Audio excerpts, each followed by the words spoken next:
This isn't just another 30-minute commercial. This is the people behind the products, the innovators, the engineers, the entrepreneurs.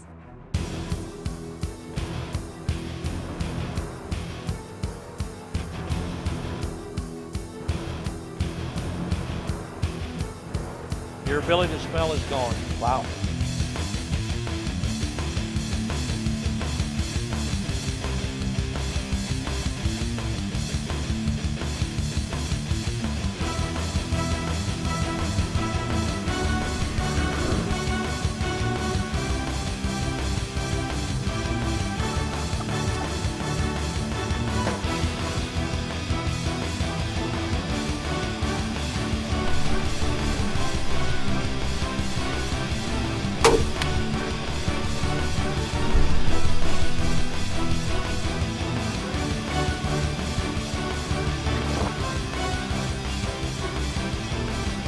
This isn't just another hunting show.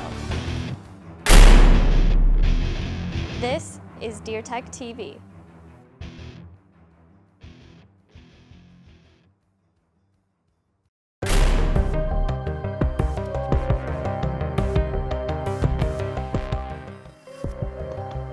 Welcome to Deer Tech TV. I'm Dave Gillane. This week we're getting straight to it and talking about some of the coolest scent crushing technology that's built into this closet right behind me. And then we'll be taking a closer look at one of Browning's 4K Ultra HD cameras.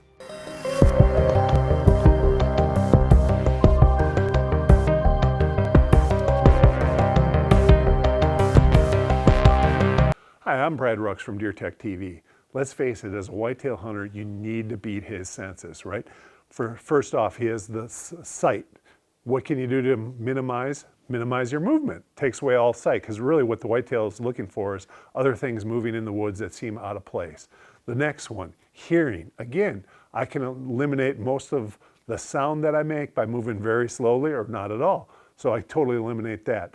What's the other factor? The major one is scent, and that is the hardest one to beat, because the whitetail can smell better than almost any animal out there. Plus, they're always looking for predators, so they're always weary. So anything that seems out of place, they're gonna cue in on that, they're gonna smell it. If you're ever in the tree stand, I know you guys have been, a doe smelled you, even though you think you're scent free. What does she do? She circles downwind, gets downwind of you, definitely smells you more, starts stomping, starts blowing. Your hunt is over, right? So what can I do to beat that scent? Right here, Scent Crusher is at ozone. We know technology has proven that ozone eliminates scent. Basically, it encapsulates that bacteria that's causing the scent, eliminating it totally. So what am I gonna do? I'm gonna use the Scent Crusher products. And they got a host of them. You got everything from the small little car units, you got the duffel bag that can keep your clothing in there when you're in and out of work, traveling to your tree stand, or you have this, what I call the home unit, the Scent Crusher closet. This thing is a beast. Everybody, it is a must for every hunter. I mean, mine at home, not only do I have my clothes in it, I have my kids' clothes in it, and what it does is we can hang everything up there. It's got places for everything, and it totally scent eliminates their clothes. First off, they have a place to keep their clothes, so my wife's happy. It's not laying on the kitchen table. It's not laying on the back of the couch. You know, we got a spot to put all of our clothing. You can put the boots in there. It's got great shelving. It's got pockets, and what I really like about it, I mean, your wife doesn't want this thing running through their washer, right? I mean, it clunks, it makes tons of noise. So how do you keep your safety vest clean? It's a problem that all of us have. Well, now I don't even have to worry about it. I hang mine up in the old closet, hit her in there for 30 minutes, kills all the bacteria, it's totally scent free. So again, one of the hardest things to keep scent free, your boots. You know, here you put them on the shelf, the ozone's gonna drop down in through it. Now here you can have your layers. I actually have enough shelves in this where I'll put my regular clothing in it as well, because I'm such a scent freak. I want to try to eliminate as much scent as possible. So I'm going to have even my regular clothes that I'm wearing that day around camp in here. You got spots for pants, anything that hangs up. You have two different, and you can't see this other one, but you definitely have two different units where you can use for hanging your clothes on there. And how this thing works is, here's your ozone generators right here. It's pumping out, and it's a line across the top, which literally the ozone falls down through all your clothes. So literally, it's as this thing's working, it's constantly going through this, dropping into your boots, dropping on all your clothes, totally eliminated any kind of bacteria that's in there. So this is the way to clean any kind of products. I already mentioned the safety vest. Again, it's almost impossible to keep these things clean. This is the way to go. Welcome back to Deer Tech TV. How well do you know your trail cameras? How much storage can they take? What features are you overlooking? Well, Browning Trail Cameras has a lot of different models to choose from. But today we're taking a close look at just one, the Recon Force 4K Ultra HD.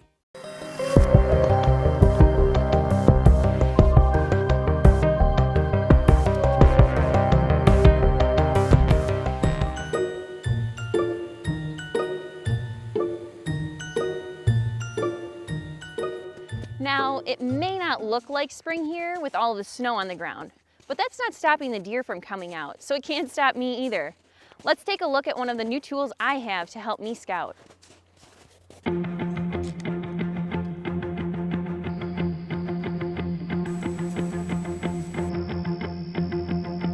I'm talking about the Recon Force 4K trail camera from Browning Trail Cameras. Loaded with innovative features, the Recon Force 4K camera features true 4K Ultra HD video recording capability, as well as the ability to capture images up to 32 megapixels. It has a built-in 2-inch color display for user-friendly setup and ease of viewing images in the field. Additionally, it features Smart IR video, which continues to record video footage while game is moving in front of the camera. An impressive infrared LED illumination at night, high clarity video sound,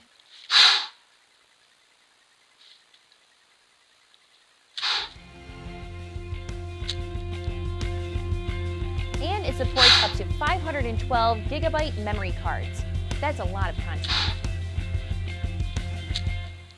Now I'm going to show you quickly how I set up my camera. Okay, now date and time is already set up. As you can see, there's photo and video settings here. I personally like video because I like to watch the deer's behavior, movement, all kinds of things. So let's get that set up. We're gonna go into the video length. I personally like 10 seconds. Not too short, not too long. Video quality. We're gonna go into the video length. As you can see, you have other options for video quality. Like 10 seconds. I'm gonna go with 4K because not too short, with this not camera, too long. Why would you go with anything less? Video quality. And now let's get to the camera name. As you can see, you have other options when setting up a video quality is give it a name. I'm gonna go with 4K because I'm gonna name this camera. Why would you go with anything less? For location 1. And now let's get to the camera name. All right. I'm gonna name this camera Loc 1 for location 1. We're all done programming, so let's go get it on a tree.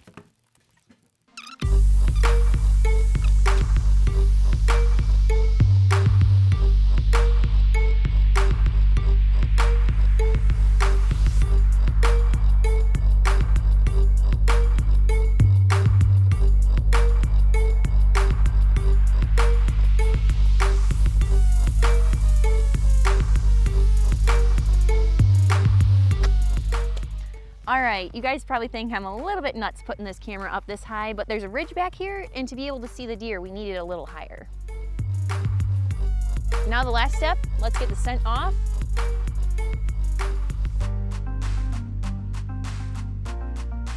And turn this thing on.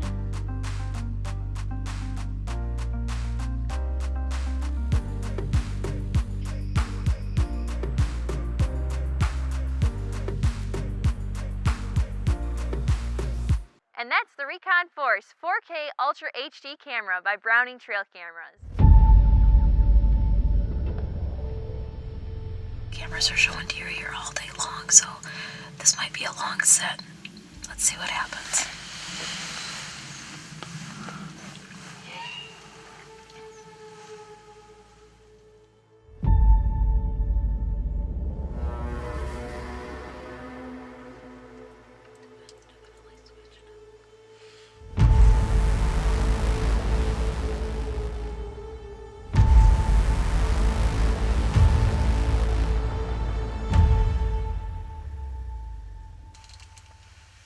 You're watching Deer Tech TV.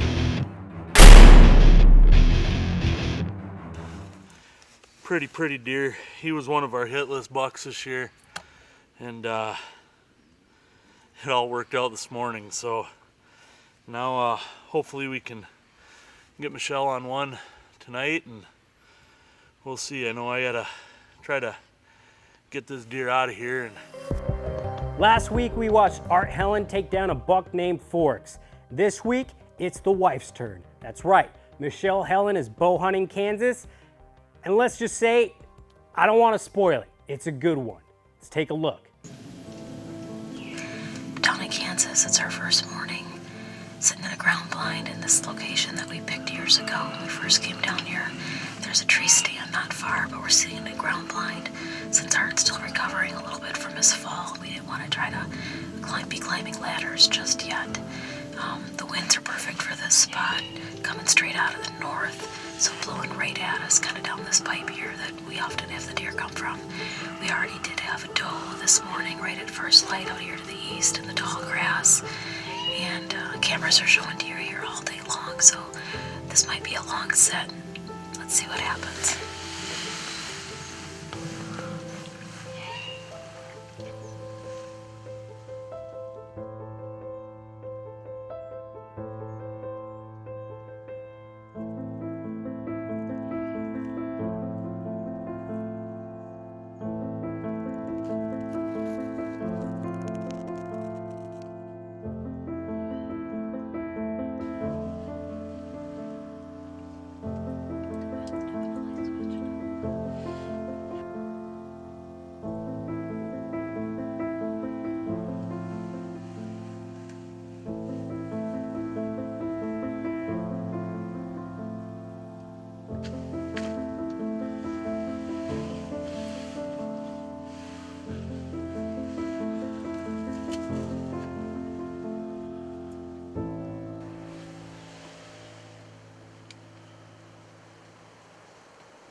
It's a really nice buck. Okay, I know what you're thinking. And you're right, that was not ideal shot placement. Yes, Michelle's shot hit the deer a lot further back than what she would have wanted. But that sometimes happens in the real world. In this case, her shot was more than deadly because of the nice, mostly broadside angle and the fact that she was shooting a large, cut-on contact broadhead. These facts, coupled with Art's many years of tracking wounded whitetails, led to a decision to quietly exit the blind and return to camp.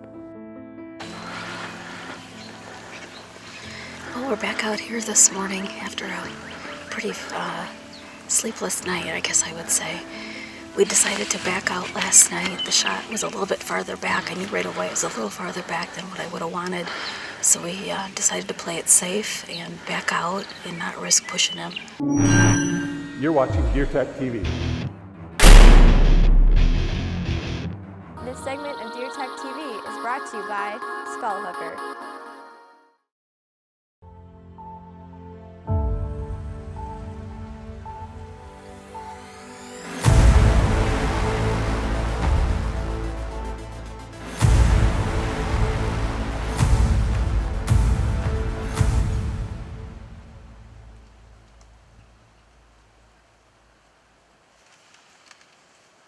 Well, we're back out here this morning after a pretty sleepless night, I guess I would say. We decided to back out last night. The shot was a little bit farther back. I knew right away it was a little farther back than what I would have wanted. So we decided to play it safe and back out and not risk pushing him. When we got back to the hotel, we did watch the footage again, frame by frame, and the shot looked a little better than maybe what we initially thought. So we're hoping that we find him down here where we saw him run off to, and that we can go get him.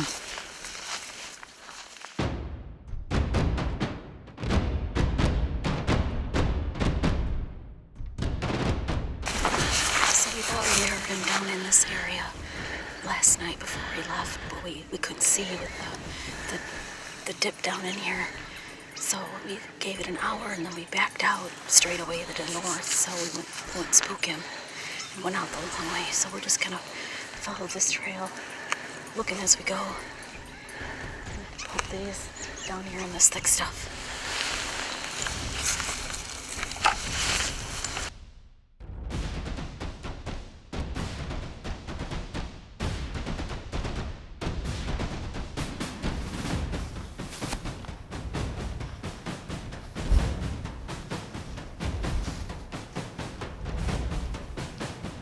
I see white over there.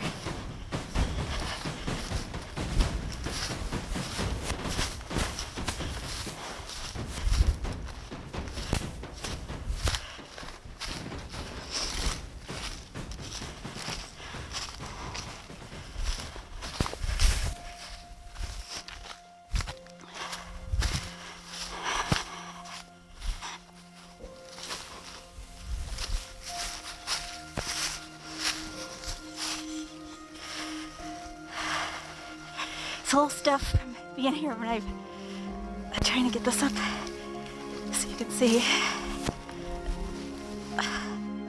This is by far the biggest deer I've shot with my bow, and I think the biggest one I've seen while hunting with my bow.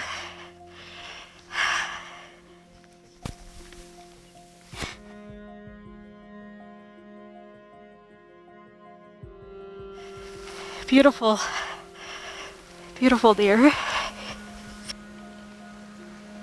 You know, I knew right after the shot that I hit him a little farther back than I would have liked.